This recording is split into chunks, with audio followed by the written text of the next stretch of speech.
우리가 잘 아는 바대로 다윗이 하나님께서 말씀하신 성전을 지으려고 했지만 다윗이 짓지 않고 그의 아들 때에 솔로몬이 성전을 짓게 되었죠.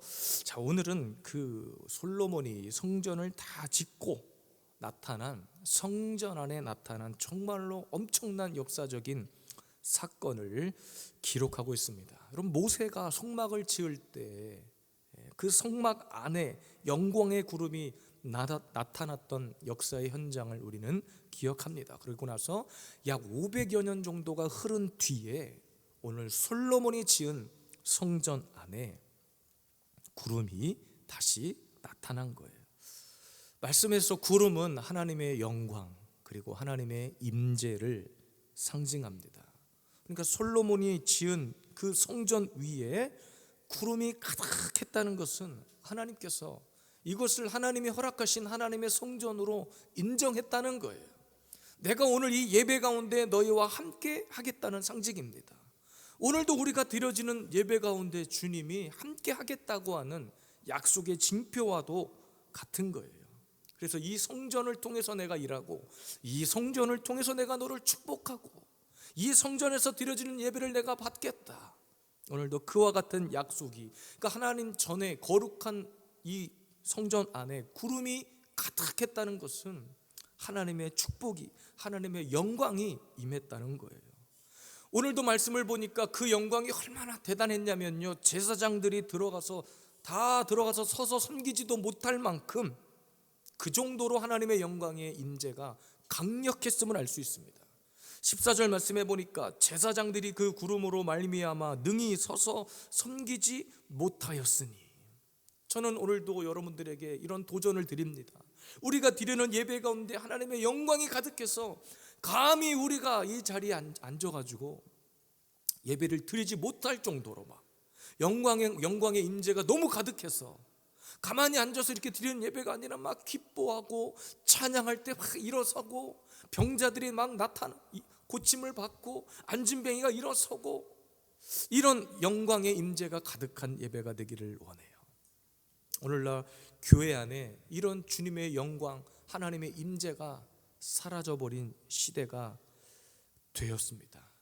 하나님의 말씀의 임재가 있어야 할 곳에 하나님의 것이 아닌 다른 것이 들어왔기 때문에 그래요.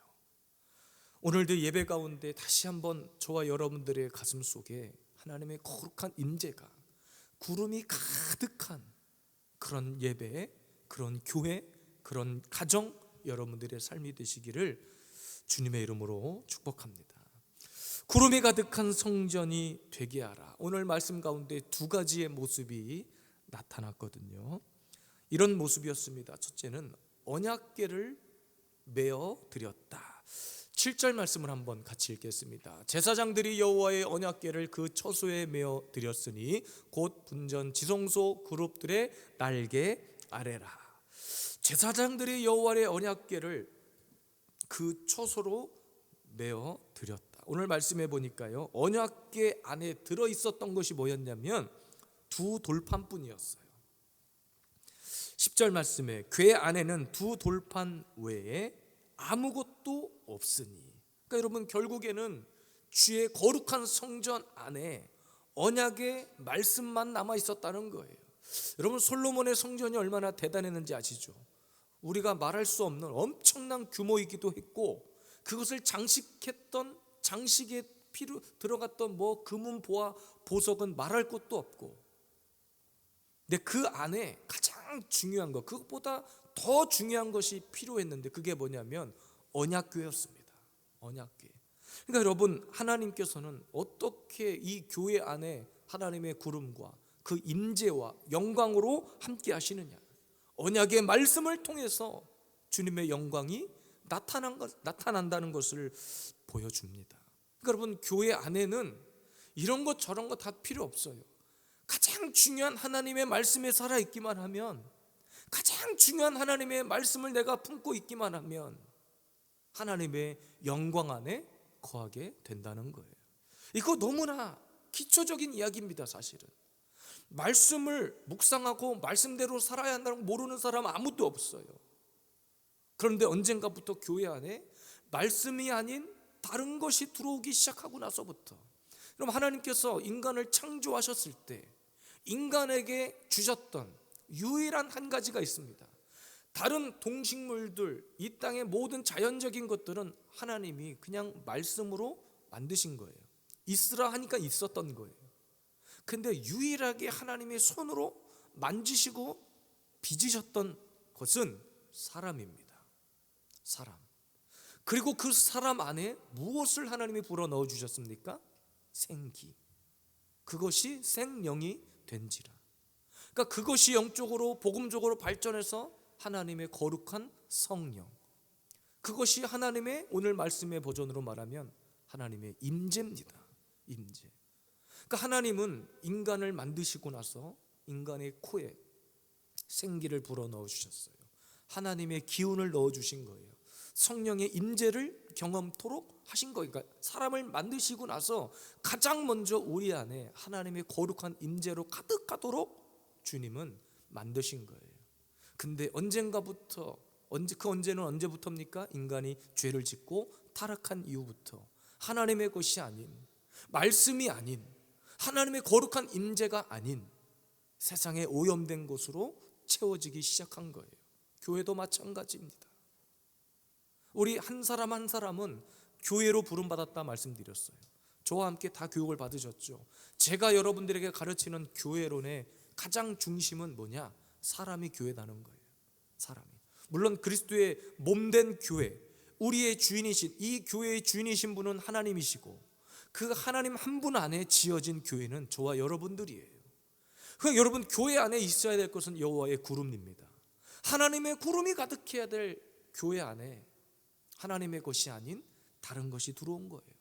교만이 들어오기 시작했고요, 오만방자한 행동들이 들어오기 시작했고요, 심지어는 이방 종교들이 들어오기 시작했고요, 구약의 타락의 역사를 보면 역대하나 또 열왕기상하 이런 왕족들의 역사를 보면 하나님 앞에 인정받고 칭찬받았던 왕들과 하나님 앞에 인정받지 못하고 죄악을 따라갔던 왕들의 가장 큰 차이점은 이방신을 섬겼다는 거예요. 그러니까 원래 창조하셨던 하나님의 그 목적대로 쓰임받은 것이 아니라 자기 생각에 교만이 들어오고 죄가 들어오고 하나님을 떠나고 하나님 없이 다른 이방신을 용납해버리고, 그래서 성경은 이방 여자와 결혼하지 말아라, 이방 여인과 혼인하지 말아라. 그 이유 중에 하나는 그거였습니다. 이방 신들을 들여오는 것을 하나님은 금지시켰던 거예요. 그러나 언젠가부터 하나님의 영광이 떠나가 버렸어요. 교회 안에 영광이 떠나가 버렸어요.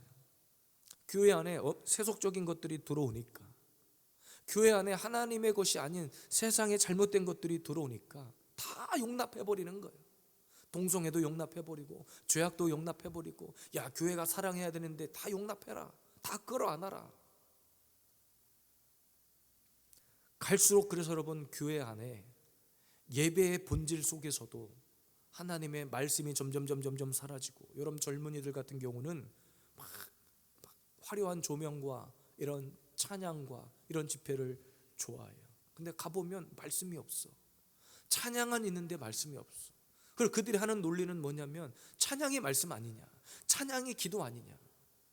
참 듣기에 좋은 이야기고 맞는 이야기인 것 같긴 하지만 진짜 예배의 본질은 선포되는 말씀이고 내 귀에 들려지는 말씀, 그것이 하나님의 거룩한 임재입니다. 근데 언젠가부터 이것이 떠나가고 하나님의 영광이 없는, 구름이 끼는 것이 아니라 먹구름이 껴버려 교회 안에. 그러니까 교회 안에 다툼이 생기고 분란이 생기고 하나님의 마음이 아닌, 하나님이 말씀하신 말씀의 원리가 아닌, 말씀 아닌 것을 가지고 본질을 삼고 살아가는 사람들이 많은 거예요. 오늘 솔로몬은 성전을 건축하고 가장 중요하게 여겼던 것 중에 하나가 바로 성전을 다 완공하자마자 추진했던 일이 뭐냐면 언약궤를 다시 옮기는 일이었어요. 하나님의 말씀을 다시 성전 안으로, 원래 있어야 할 곳으로 옮겼습니다. 나중에 솔로몬의 성전이 헐어지고 이스라엘이 멸망당했던 이유도 뭐예요? 하나님의 말씀이 있어야 할 곳에 말씀이 아닌 다른 것을 갖다 집어넣는 순간 하나님은 건물을 아예 없애버리신 겁니다. 2절 말씀에 보니까 이스라엘 장로들과 모든 지파의 우두머리 곧 이스라엘 자손의 족장들을 다 예루살렘으로 소집하니. 왜 소집했는 줄 아십니까? 언약궤를 집어넣으려고, 언약궤를 다시 옮기려고. 언약궤가 없는 성전은 하나님의 영광이 없다는 것을 솔로몬은 알았어요. 오늘도 우리 교회는 하나님의 언약궤가, 하나님의 영광이 풀어지는 교회이기를 원합니다. 말씀을 떠난 교회, 말씀을 떠난 성도는 결코 하나님이 역사하지 않습니다.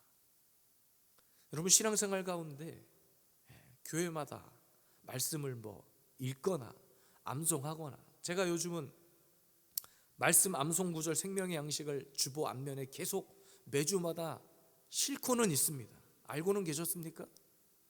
주보 가장 앞면에 매주마다 제가 말씀을 기록해요. 이것을 우리 작년까지는 2달에 한 번씩 암송 쓰기를 했어요. 근데 올해는 제가 하지 않고 있어요. 근데 한 분도 저에게 왜 이거 안 하냐고 물으시는 분이 안 계셔. 왜 암송 쓰기 안 하냐고 질문하시는 분도 안 계셔. 물론 제가 지나가는 말로 내년부터는 안 해야 될 것 같아요 라고 말한 적은 있지만, 그 누구도 이것을 왜 안 하는지, 이것을 왜 이렇게 바꿨는지 묻는 분들이 아무도 안 계셔. 그렇지만 저는 계속 매주마다 여러분들이 보든지 안 보든지 말씀을 실어드려요. 이것을 암송하시든지 아니면 쓰시든지 알아서 하시라고. 이제는 상급을 하늘에서 받으시고. 근데 중요한 것은 뭐예요? 왜 이 말씀을 목사는 그렇게 강조하는가? 왜 그렇게 말씀을 읽거나 묵상하거나 암송하거나 이것을 성경 통독을 하자, 왜 그렇게 강조하는가? 결국 말씀 떠난 교회는, 말씀을 떠난 성도는 피폐해져 가기 때문입니다. 영광이 있느냐 없느냐 너무나 중요한 거예요. 올해 우리 5교회 연합하는 교회가 여름 수련회를 또 준비하고 장소를 다 계약하고 준비하고 일정을 잡았습니다. 그리고 가장 중요한 이 성경학교의 주제와 컨셉을 잡는데, 이번에는 목사님들이 함께 이구동성으로 의견을 모은 것 중에 하나는 성경을 읽자예요. 말씀을 읽자. 그래서 이번 여름 캠프에는 성경을 다 통독할 수는 없고 시간이 없으니까 신약만이라도 통독을 하고 그 읽은 말씀을 서로 나누고 공부하는 시간을 갖자. 그래서 이번 여름 수련회는 말씀 읽기 수련회예요. 물론 저녁에 집회도 하고 낮에 아이들이 또 활동할 수 있는 시간들도 있고 또 쉼의 시간들이 있습니다. 그러나 눈을 뜨면 가장 먼저 뭐 할 거냐면 말씀 앞으로 나가는 거예요. 이번 여름 수련회는 말씀 읽기. 그래서 여러분, 여름 수련회 가기 전까지 구약을 먼저 통독하세요, 각자가. 그리고 여름 수련회 때 신약을 딱 3박 4일이거든요 3박 4일 동안 신약을 딱 통독해버리면 벌써 1년 안에, 전반기 안에 성경 통독하시는 거예요. 한번 도전해봤으면 좋겠어요. 내 안에 말씀이 떠나가면 죽는 겁니다. 하나님의 영광이 어떨 때 임하는가? 언약의 말씀을 붙들고 있을 때예요. 오늘도 이 교회가 어떨 때, 어떤 시기에 전성기를 구가하는가? 말씀을 붙들고 나아갈 때입니다. 교회는 프로그램이 아닙니다. 저도 전도지 안 만들려고 그랬어요. 여러분들이 전도지가 되어달라 그랬어요. 그래서 안 만들었어. 그런데 전도지가 돼야 될 여러분들의 얼굴을 보아하니 좀 힘들어 하시는 것 같아서, 그래서 내 얼굴에 전도지라고 써 붙이고 다닐 수는 없잖아요. 그래서 또 목사님들과 이렇게 의견을 나누고 지혜를 모으면서, 목사님들이 와서 저희 교회 일주일에 한 번씩 한 달 정도 한 번에 저희 교회 순서가 돌아오는데 전도를 같이 하시잖아요. 근데 목사님들이 저에게 그래요. 목사님 이거 물티슈만 나눠줘도 좋긴 한데 그래도 교회를 알릴 만한 작은 유인물 하나 있었으면 좋겠다. 그래서 제가 고민하다가 만든 거예요. 중요한 것은 여러분, 우리가 전도지를 만들고 밖에 나가서 내 얼굴이 전도지가 되고 이거 다 중요한데, 가장 중요한 것은 이 교회 안에 말씀으로 영광이 나타나는 거예요. 말씀으로 막 치유가 나타나는 거예요. 말씀으로 회복의 은혜가 나타나는 거예요. 여러분, 교회는 그런 곳이어야만 해요. 그 말씀이 떠나가니까 자꾸 다툼이 생겨. 말씀이 없이 다른 것을 가지고 목회를 하려고 하니까 교회 안에 자꾸 문제가 생기는 거예요. 오늘 솔로몬은 성전을 짓고 가장 먼저 여호와의 언약궤를 메고 들어갔어. 하나님의 영광이 나타났거든요. 그 성전 안에. 그 영광이 떠나가지 않게 하려면 여러분 말씀을 붙드시는 거예요.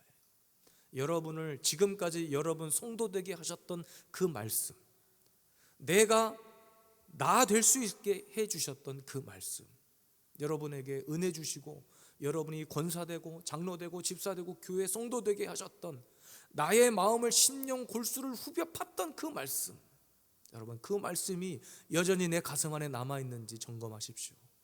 여전히 그 말씀이 나를 살게 하고 있는지, 여전히 그 말씀으로 내 안에 그리스도의 영광으로 나타나고 있는지 한번 이 주일날 아침에 점검했으면 좋겠어요. 마태복음 7장 24절입니다. 그러므로 누구든지 나의 이 말을 듣고 행하는 자는 그 집을 반석 위에 지은 지혜로운 사람 같으니. 말씀의 영광이 나타나길 원하십니까? 그러면 여러분을 살게 했던 그 말씀으로 말씀대로 사는 삶이 되시기를 바랍니다. 말씀 아닌 다른 것으로 아무리 세상 가요 아무리 불러봐요 그때뿐입니다. 즐거움은. 어제도 금요일날 어떤 세미나를, 목사님 하시는 세미나를 잠깐 다녀왔는데, 세미나 중에 사람들이 목사님들이 졸기도 하고 이렇게 지루하기도 하는데 마지막에 딱 이 목사님이 동요를 부르시는 거예요. 엄마가 섬 그늘에. 여기서 은혜를 다 받아버리시더라고요. 그 중요한 세미나 내용들은 다 잊어버리고 엄마가 섬 그늘에 이 노래 한 구절에 은혜를 받아버리시더라고요. 옛날 생각나고 엄마 생각나고. 근데 중요한 건 그 엄마가 섬 그늘에 노래 2절을 잘 불러보시면 그게 꼭 하나님 아버지가 우리를 향한 마음 같다는 거예요. 아기는 혼자 남아 슬으다가, 엄마가 그 노래 가사 속에 갈매기 무슨 파도 소리를 듣고 아기가 깰까 봐서 바구니가 다 채워지지 않았는데, 굴이 다 채워지지 않았는데 아기 깰까 봐 아기한테 탁 달려가는 가사의 내용이 나와요. 그게 하나님 아버지의 마음 같다는 거예요. 그 세미나 내용은 다 잊어버리고 마지막 동요 한 구절에 다들 은혜를 받으시더라고요. 맞아요. 왜 우리가 그 노래를 기억하는 거예요? 우리가 왜 그 노래만 부르면 가슴이 울컥할까요? 단순히 엄마 생각이 나서가 아니겠죠. 모두가 다 공감할 만한 그 노래 안에 담겨진 사연들이 각자가 다 있기 때문이 아닐까요? 근데 여러분, 오늘도 내가 성도된 것, 내가 교회된 것, 오늘도 내가 나의 나 된 것, 나를 이렇게 살게 한 것, 나를 이렇게 변화시켰던 그 말씀 한 구절이 오늘도 그리스도의 영광으로 나타나게 되기를 원해요. 세상 동요 한 곡으로도 사람들이 울고 감동을 받는데, 하나님의 말씀은 오늘도 나를 살게 하는 약과 같아서 나를 고치시는 놀라운 하나님의 은혜가 담겨 있기 때문에 오늘도 말씀 안에서 그리스도의 영광이 나타나게 되기를 주님의 이름으로 축복합니다. 두 번째입니다. 구름이 가득한 성전이 되게 하라. 셀 수 없는 제물로 제사를 드렸다. 이렇게 고백합니다. 6절 말씀입니다. 솔로몬 왕과 그 앞에 모인 모든 이스라엘 회중이 궤 앞에서 양과 소로 제사를 드렸으니 그 수가 많아 기록할 수도 없고 셀 수도 없었더라 그랬습니다. 그럼 여러분, 어떨 때 하나님의 영광이 가득한가? 두말할 것도 없이 뜨거운 예배를 통해서 주님의 영광이 나타납니다. 하나님은 언제나 예배 가운데 영광으로 임재하신다는 사실을 기억하십시오. 지금도 저와 여러분들의 예배 가운데 주님은 함께하고 계시는 거예요. 지금도 예배 가운데 주님이 좌정하셔서 오늘도 예배를 통치하시고, 오늘도 주님이 말씀하시고, 주님이 여러분들의 마음 가운데 여러분의 상한 마음을 고치시고, 지금도 여전히 살아계셔서 일하고 계신 하나님을 기억하시기를 바랍니다. 오늘 솔로몬 성전 위에 나타난 구름은 건물을 잘 지었기 때문에 나타난 구름이 아니에요. 건물이 반짝반짝해서 나타난 구름이 아닙니다. 그 성전 안에서 뜨거운 예배, 뜨거운 고백, 뜨거운 찬양을 드렸기 때문에 하나님의 영광이 그 예배 가운데 나타난 거예요. 오늘 솔로몬의 성전에서 드려진 예배를 보니까 양과 소의 제물이 있었는데 셀 수 없이 많았다는 거예요. 우리가 읽진 않았지만 11절에 보니까 이때에는 제사장들이 그 반열대로 하지 않고, 이런 말이 있어요. 여러분, 당시의 제사는, 이스라엘 백성들의 제사는 원래 정해진 순서대로 제사를 했습니다. 제사를 드리는 규칙이 있어요. 그런데 이날만큼은 모두가 나와서 제사를 한 거예요. 우리 구약의 성막을 공부해서 알 수 있듯이 아무나 들어가지도 못했어요. 제물이 없으면 예배를 드리지도 못했단 말이에요. 근데 오늘 이 솔로몬의 성전이 딱 지어지고 나서 하나님의 영광이 가득 임하는데, 이날만큼은 모두가 다 한 마음으로 그곳에서 하나님을 향해 제사했다는 거예요. 또 12절에 보니까 노래하는 자들이 있고 세마포를 입고 일제히 나팔을 불며 찬송을 했고, 13절에 보니까 모든 악기가 울려 퍼지고 하나님을 찬송하고 이르되 선하시도다 그의 자비하심이 영원하도다. 그러니까 여러분, 언제 하나님의 영광이 가득한가? 억지로 끌려 나온 예배가 아니라, 그냥 목사님이 잔소리해가지고 주일날 아침에 좀 늦잠 좀 자고 싶은데 그냥 전화했었고 안 나온다고, 그래서 끌려 나온 예배가 아니라, 피곤해서 졸려서 막 겨우 눈 붙들고 드리는 예배가 아니라, 겨우 그냥 1시간 이 자리에 앉아서 드리는 그 정도의 예배가 아니라, 정말로 감격으로 기쁨으로 드리는 예배 가운데 하나님의 영광이, 여호와의 구름이 가득하게 되었다는 사실입니다. 또 오늘도 정성을 다해 예물을 드렸어요. 양과 소의 제물이 셀 수 없었다. 이날만큼은 내 지갑에 얼마 있는지가 중요한 것이 아니야. 그냥 하나님 앞에 다 드리고 싶은 마음, 막 기쁨과 감격이 쏟아져 나오는 마음으로 하나님 앞에 예물을 드렸다는 거예요. 이날만큼은 내가 구별하지 않겠다. 이날만큼은 내가 계산하지 않을 거야. 어차피 다 하나님의 것인데 뭐, 이날만큼은 내가 하나님 앞에 다 쏟아 부을 수 있을 만큼 내 마음과 생각과 모든 것을 다 집중해서, 그만큼 여러분 준비된 예배를 드렸다는 거예요. 어떤 자들이 은혜를 누리는지 아십니까? 준비된 만큼, 내 마음에 사모하는 마음만큼 은혜를 누리는 거예요. 우리가 드려지는 이 예배의 수준이 하나님이 받으시기에 합당한 예배, 아름다운 예배, 다른 건 모르겠지만 오늘 이 예수비전 세움교회 이 11시 예배만큼은 여호와의 영광이 막 구름이 회막에 뒤덮이고 하나님의 막 은혜가 쏟아 부어져서 이로 말할 수 없는 회복과 은혜가 막 나타나는 거예요. 그러니까 예배가 끝나고 딱 나가는 순간 우리의 입술에 간증이 넘쳐나는 거예요. 오늘도 예배 가운데 하나님이 나의 이런 마음을 고치시고 나의 답답한 마음을 하나님이 열어주시고, 오늘도 한 주간 여러분 얼마나 힘들게 사셨습니까? 우리 권사님 얼마나 힘들게 일주일 동안 함께 그곳에 계셨어요. 이곳에 오셔서 하나님의 충만한 위로와 은혜와 평강이 넘쳐나야 될 거 아닙니까? 오늘도 드려지는 예배 가운데 하나님, 다 정말 죽을 만큼 힘들었지만 오늘도 예배 가운데 하나님의 영광을 보니 살 것 같네요.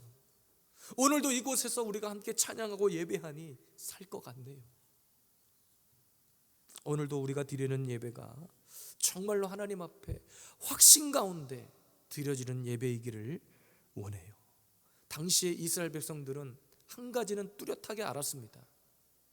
돼지 머리보다 못한 시시한 하나님이 아니라는 것을 알았어요. 우리가 드리는 예배의 주인공이신, 예배의 주인이신 하나님께서 세상 이방 잡신들보다 못할까요? 여러 번 말씀드렸지만 그 어떤 종교도 생명, 부활, 그리고 다시 오심의 그 재림의 말을, 그 재림의 복음을 이야기하는 종교는 없습니다. 돼지 머리에 제사 지내고 돼지 콧구멍에다가 10,000원짜리 몇 장 꼽는다고 부자가 되는 것이 아니에요. 동태머리 천장에 걸어놨다고 그 집에 복이 들어오는 것이 아닙니다. 부적 써놓고 베개에 넣고 잠을 잔다고 내 자식들이 잘 되는 것이 아니에요. 오늘도 이 1시간 예배를 우리가 어떻게 드리는가? 여러분, 오늘도 이 감격 가운데 드리는 이 이스라엘 백성들이 성전 봉헌식에 와서 언약궤를 메고 들어가서 예배를 드릴 때 드리는 예물을 그냥 막 갖고 왔을 거라고 생각하십니까? 그냥 꼬깃꼬깃 그냥 어디다가 1,000원짜리 꺼내서 드리는 예물이었다고 생각하십니까? 액수를 말하는 것이 아닙니다. 금액을 말하는 것이 아닙니다. 감격 속에 하나님 앞에 드리는 예물을 말하는 거예요. 기뻐하며 어쩔 수 없이 드리는, 하나님 내가 가진 것이 이거밖에 없지만 이것이라도 주님이 받아주신다면 내가 예배합니다. 이런 감격. 이 시대는 갈수록 감격이 사라져버리는 예배가 되고 말았어요. 우리 젊은이들만 해도 그렇습니다. 많은 교회들마다 제가 만나는 목사님들이 이구동성을 하는 얘기가 뭐냐면 자꾸 성도들이 떠난다는 거예요. 젊은이들이 떠나는 이유가 뭔지 아세요? 큰 교회에 자기들 또래의 그런 문화적인 만남, 아니면 서로 이렇게 뭔가 이렇게 마음이 통하는 그런 그룹들과의 교제를 원해서 떠난다는 거예요. 그 무슨 말이에요? 본질적인 예배에 초점을 맞추는 것이 아니라 그냥 내 또래와 함께 마음을 터놓고 얘기할 수 있는 그런 공동체가 있는 곳으로 가겠다는 거예요.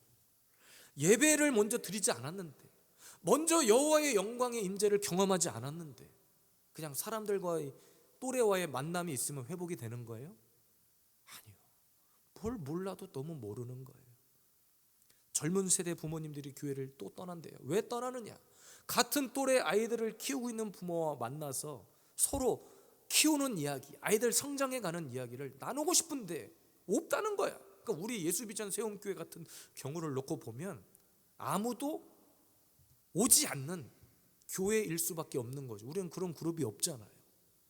근데 가장 중요한 그들이 놓치고 있는 것은 예배의 본질을 놓치고 있는 거예요. 하나님의 영광에 임재하고는 관심이 없는 거예요. 오직 그냥 문화 강좌 단어 듣고 무슨 동호회 모임하듯이 교회를 그렇게 여기는 거예요. 목사인 저도 언제 제 안에 에너지가 폭발적으로 나오는가, 저는 두말할 것도 없이 강단에 설 때입니다. 사실은 어제 하루 종일, 금요일 밤 늦게 어제 하루 종일 제가 조금 컨디션이 안 좋아서 오랫동안 누워 있었어요. 그리고 나서 이제 주일을 또 잘 준비하고 해야 되기 때문에 또 교회 나오고 준비하고 이렇게 했지만 기운이 없었어요. 언제 가장 강력한 에너지가 나오느냐? 강단에 설 때예요. 저도 하나님의 말씀을 먹고 먹은 말씀을 선포할 때 하나님이 제 안에 강력히 역사하심을 저는 느낍니다. 그러니까 제 안에, 저와 여러분들 안에 이런 감격이 사라질 때 여호와의 영광이 떠나간다는 것을 기억하십시오. 이왕 주일날 아침에 나와서 예배 드리는 거, 이 시간에 하나님의 뜨거운 임재, 뜨거운 영광을 경험하셔야 되지 않겠습니까? 오늘 이 자리를 통해서 힘들었던 그런 삶의 무게를 내려놓고 다시 위로받고 새 힘을 얻고 영적으로 충전해야 되지 않겠습니까? 우리 예수비전 세움교회는 다른 것 없이 예배에 자랑하는 교회이길 원해요. 제가 전도지 만드는 거 혹시 유심히 보셨는지 모르겠지만 거기에 딱 2가지 구호를 썼습니다. 예배 맛집, 기도 맛집. 여러분 맛집 찾아다니시는 거 좋아하시잖아요. 맛집이라고 하면 막 차를 몰고 어디 지방까지도 가시잖아요. 그러니까 여러분, 예배가 뜨겁고 기도가 뜨겁다, 이것 때문에 사람들이 몰려오는 교회이길 원해요. 프로그램이 좋다, 여기에 교회 갔더니 나와 같은 또래의 사람들이 많구나, 대화할 수 있는 사람들이 있구나, 그것 때문에 찾아오는 교회가 아니라, 그것도 필요하긴 하겠지만 가장 중요한 예배 가운데 하나님의 영광을 경험하는 그런 교회로 소문나기를 원합니다. 끝으로 여러분, 뜨거운 예배를 위해서 우리가 오늘 말씀의 원리 가운데 기록된 3가지 원리를 제가 말씀드리고 마치려고 합니다. 첫째는 뜨거운 예배를 위해서 우리가 명심해야 될 것은 하나님 앞에 빈손으로 나오지 않는다. 할 수 있는 한 하나님 앞에 드려지는 예물을 들고 나와라. 돈이 많고 없음을 얘기하는 것이 아니라고 그랬습니다. 목사가 또 돈 얘기한다고 생각하시면 안 됩니다. 오늘 이 솔로몬의 성전 안에서 하나님의 영광이 임했던 장면을 기억하십시오. 양과 소와 드려진 제물이 차고 넘치는 셀 수 없는 제물이었습니다. 감격 속에 드리는 예물을 말하는 거예요. 드릴 예물이 없거들랑 여러분들이 제물되어 예배 드리시면 돼요. 드릴 헌금이 부족하고 제물이 없으시거들랑 내가 제물되어 드리는 예배이면 됩니다. 주님이 나를 받으시는 거예요. 두 번째는 세마포를 입고 나오라는 겁니다. 세마포. 12절 말씀을 참고하세요. 거룩한 옷, 준비된 옷. 하나님 앞에 나올 때만큼은 구별된 삶을 말하는 거예요. 시간을 구별했죠. 드려진 예물을 구별하죠. 여기서 세마포는 나의 행신을 말하는 거기도 하면서 사실은 진짜 하나님 앞에 구별된 옷을 말하는 거예요. 저 어렸을 때는 중학교, 고등학교 다닐 때 다녔던 교회는 주일날 교복 입고 나오라고 그랬어. 학생들한테. 가장 단정한 옷, 막 청바지 찢어진 거 입고 나왔다가는 아주 그냥 사단이 났습니다. 교회가 뒤집혔습니다. 그만큼 보수적인 교회를 다녔어요. 청바지 한번 잘못 입고 나갔다가 제가 아주 교회에서 공개적으로 막 예배 시간에 혼난 적도 있어요. 여러분, 옷이 문제라고 하는 것은 결국 내 행실입니다. 내 마음입니다. 마지막 세 번째는 소리를 높여 찬송해라. 13절 말씀을 참고하세요. 여러분, 예배 나오셨으면 예배의 관람자가 되지 않기를 바라요. 여호와의 영광이 가득한, 여호와의 구름이 가득한 예배를 드리는 데 있어서 가장 중요한 것은 여러분의 입술로 고백하는 거예요. 여러분의 입술로 찬양하고 여러분의 입술로 기도하고, 나의 기도를 듣지 말고 여러분의 입술에 뜨거운 고백으로 하나님 앞에 나아가십시오. 우리 예수비전 세움교회는 이런 영광이 선포되는 교회이기를 원합니다. 여러분의 가정과 삶의 터전 위에 이런 하나님의 영광이 가득한 오늘도 뜨거운 감격의 예배가 우리의 삶 가운데 넘쳐나게 되시기를 주님의 이름으로 축복합니다.